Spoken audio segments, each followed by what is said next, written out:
ವಸಿಷ್ಠ ಮಹರ್ಷಿಗಳು ಇಕ್ಷ್ವಾಕು ವಂಶಾವಳಿಯನ್ನು ಹೃದಯಂಗಮವಾಗಿ ಹೇಳಿದ ನಂತರ ಜನಕರಾಜನು ಕೈ ಮುಗಿದುಕೊಂಡು ಮಹರ್ಷಿಗಳಿಗೆ ಹೇಳಿದ, ಮಹರ್ಷಿಗಳೇ, ನಿಮಗೆ ಮಂಗಳವಾಗಲಿ.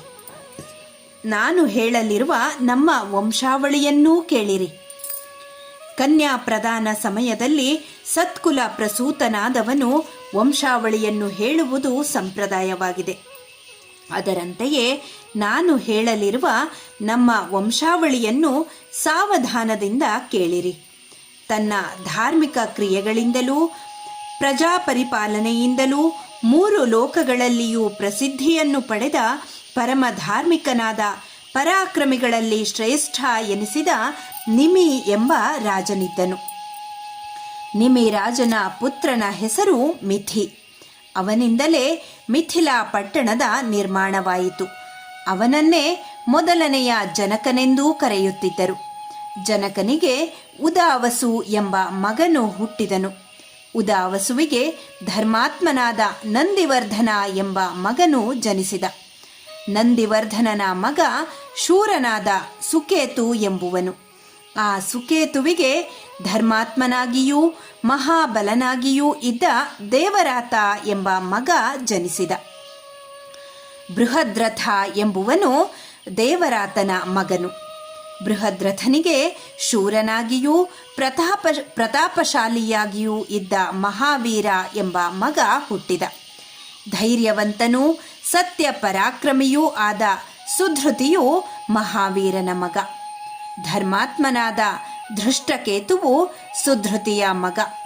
ರಾಜರ್ಷಿಯಾದ ಧೃಷ್ಟಕೇತುವಿಗೆ ಹರ್ಯಶ್ವ ಎಂಬ ಸುಪ್ರಸಿದ್ಧನಾದ ಮಗನು ಜನಿಸಿದ. ಮರು ಎಂಬುವನು ಹರ್ಯಶ್ವನ ಪುತ್ರ. ಮರುವಿಗೆ ಪ್ರತೀಂಧಕನೆಂಬ ಮಗನು ಜನಿಸಿದ. ಮಹಾತ್ಮನಾದ ಕೀರ್ತಿರಥನು ಪ್ರತೀಂಧಕನ ಮಗ. ಕೀರ್ತಿರಥನಿಗೆ ದೇವಮೀಢ ಎಂಬ ಮಗನು ಜನಿಸಿದ. ವಿಬುಧ ಎಂಬುವನು ದೇವಮೀಢನ ಮಗ. ವಿಬುಧನಿಗೆ ಮಹೀಧ್ರಕನೆಂಬ ಮಗನು ಜನಿಸಿದ. ಮಹಾಬಲನಾದ ಕೀರ್ತಿರಾತನು ಮಹೀಧ್ರಕನ ಮಗ. ರಾಜರ್ಷಿಯಾದ ಕೀರ್ತಿರಾತನಿಗೆ ಮಹಾರೋಮನೆಂಬ ಮಗನು ಜನಿಸಿದ. ಮಹಾರೋಮನಿಗೆ ಧರ್ಮಾತ್ಮನಾದಂತಹ ಸ್ವರ್ಣರೋಮ ಹುಟ್ಟಿದನು. ಸ್ವರ್ಣರೋಮನಿಗೆ ಹ್ರಸ್ವರೋಮನು ಜನಿಸಿದ. ಧರ್ಮಜ್ಞನಾದ ಮಹಾತ್ಮನಾದಂತಹ ಹ್ರಸ್ವರೋಮನಿಗೆ ನಾವಿಬ್ಬರು ಮಕ್ಕಳು ಜನಿಸಿದೆವು. ಇಬ್ಬರಲ್ಲಿ ನಾನೇ ಹಿರಿಯವನು. ವೀರನಾದಂತಹ ಕುಶಧ್ವಜನು ನನ್ನ ಅನುಜನಾಗಿದ್ದಾನೆ.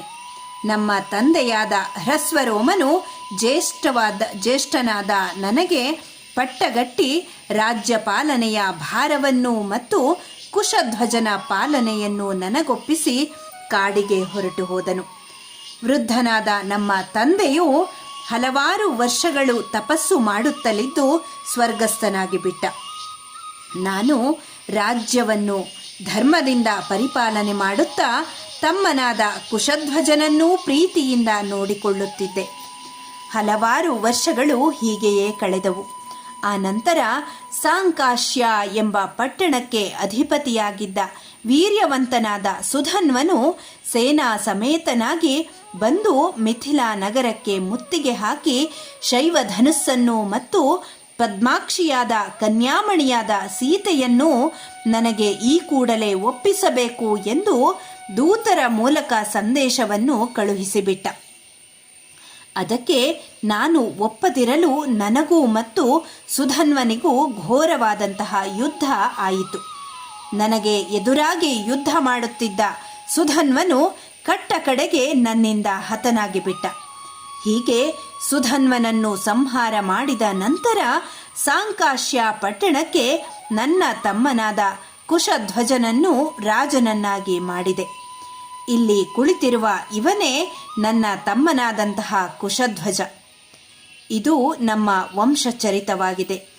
ರಘುವಂಶದವರ ವಂಶಾವಳಿಯನ್ನು ಕೇಳಿ ಪರಮಪ್ರೀತನಾಗಿರುವಂತಹ ನಾನು ನನ್ನ 2 ಹೆಣ್ಣು ಮಕ್ಕಳನ್ನು ರಾಮ ಲಕ್ಷ್ಮಣರೊಡನೆ ವಿವಾಹಾರ್ಥವಾಗಿ ನಿಮಗೆ ಒಪ್ಪಿಸುತ್ತೇನೆ. ಮಹರ್ಷಿಗಳೇ, ನಿಮಗೆ ಮಂಗಳವಾಗಲಿ. ಸೀತೆಯನ್ನು ರಾಮನಿಗೂ ಊರ್ಮಿಳೆಯನ್ನು ಲಕ್ಷ್ಮಣನಿಗೂ ವಿವಾಹ ಮಾಡಿಕೊಡುತ್ತೇನೆ. ವೀರ್ಯ ಶುಲ್ಕಳಾದ ದೇವಕನ್ಯೆಯಂತೆ ಇರುವ ಸೀತೆಯನ್ನು ನನ್ನ ಎರಡನೆಯ ಮಗಳಾದ ಊರ್ಮಿಳೆಯನ್ನು ವಿವಾಹ ಮಾಡಿಕೊಡುತ್ತೇನೆ. ಇದನ್ನು 3 ಬಾರಿ ಹೇಳುತ್ತೇನೆ, ಇದರಲ್ಲಿ ಸಂಶಯವಿಲ್ಲ. ಮಹರ್ಷಿಗಳೇ, ರಾಮ ಲಕ್ಷ್ಮಣರ ವಿಷಯದಲ್ಲಿ ಪರಮ ಪ್ರೀತನಾಗಿರುವ ನಾನು ಇವನಿಗೆ ವಿವಾಹ ಮಾಡಿಕೊಡುವ ಸಲುವಾಗಿ ಈ 2 ವಧುಗಳನ್ನು ನಿಮಗೆ ಒಪ್ಪಿಸುತ್ತೇನೆ. ವಿವಾಹದ ಮೊದಲು ಮಾಡಬೇಕಾಗಿರುವ ಗೋದಾನ, ನಾಂದಿ, ಅಭ್ಯುದಯಾದಿಗಳನ್ನು ಮಾಡಿಸಿರಿ. ದಶರಥ ಮಹಾರಾಜ, ಇಂದು ಮಘ ನಕ್ಷತ್ರವಿದೆ. ಇಂದಿನಿಂದ 2 ದಿನಗಳು ಕಳೆದ ನಂತರ ಬರುವ ವಿವಾಹ ಯೋಗ್ಯವಾದ ಉತ್ತರ ಫಲ್ಗುನಿ ನಕ್ಷತ್ರದಲ್ಲಿ ವಿವಾಹವನ್ನು ಮಾಡುವವನಾಗು. ರಾಮ ಲಕ್ಷ್ಮಣರ ಸಲುವಾಗಿ ಇವರ ಸುಖೋದಯಕ್ಕೆ ಕಾರಣವಾದ ಗೋದಾನ, ಭೂದಾನಾದಿ ದಾನಗಳನ್ನು ಮಾಡಿಸಬೇಕಾಗಿದೆ.